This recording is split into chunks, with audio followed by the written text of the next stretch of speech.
லிங்கா திரைப்படத்துடைய கதை திருடப்பட்ட கதை அப்படின்னு சொல்லிட்டு ரவிரத்னம் அப்படிங்கிறவர் இந்த படத்தை தடை விதிங்க அப்படின்னு கோர்ட்ல கேஸ் போட்டாரு.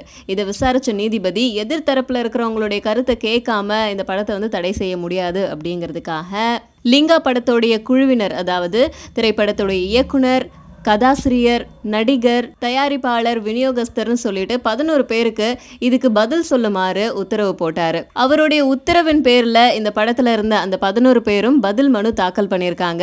KS ரவிக்குமார் இதுக்கு என்ன சொல்லியிருக்காரு அப்படின்னா, இந்த படத்துடைய கதை மனுதாரர் சொல்லியிருக்கிற மாதிரி முல்லை பெரியாறு அணைய பேஸ் பண்ணி இந்த படம் எடுக்கல. இன்னொன்னு, இந்த படத்துடைய கதை முழுமையா வெளிவராத நேரத்துல ஒரு யூகத்தின் அடிப்படையில எப்படி மனுதாரர் இந்த மாதிரி ஒரு புகார் கொடுத்திருக்காருன்னு எனக்கு தெரியல. அது மட்டும் இல்லாம இந்த படத்துடைய பேசிக்கான கதை கதாசிரியர் பொன் குமரனை சேர்ந்தது. கதையுடைய உரிமையும் அவரோடது தான். அப்படி இருக்கும்போது இவர் எப்படி இது என்னுடைய கதைன்னு சொல்லியிருக்காருன்னு தெரியல அப்படின்னு சொல்லிட்டு இந்த கேஸை தள்ளுபடி பண்ணுமாறு கேட்டிருக்காரு.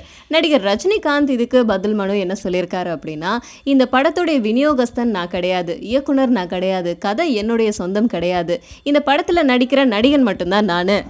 அப்படி இருக்கும்போது மனுதாரர் எப்படி என்னுடைய பேரையும் இதில் இழுத்தாரு, எனக்கு இருக்கிற நல்ல பெயரை கெடுக்கணும் அப்படிங்கிறதுக்காகவே இந்த மனுதாரர் என் பெயரையும் இணைச்சிருக்காரு. அதனால இந்த படம் திருடப்பட்ட படம் கிடையாது, அதே மாதிரியே இது சொந்த படம், அதனால இந்த வழக்கை தள்ளுபடி பண்ணுங்க அப்படின்னு சொல்லியிருக்காரு ரஜினிகாந்த். ஸோ இதெல்லாம் வச்சு பார்க்கும்போது மனுதாரர் குறிப்பிட்ட மாதிரி எதுவுமே இதில் அமையலை. அதனால இந்த வழக்கை நீதிபதிகள் தள்ளுபடி செய்வாங்க அப்படின்னே எதிர்பார்க்கப்படுது.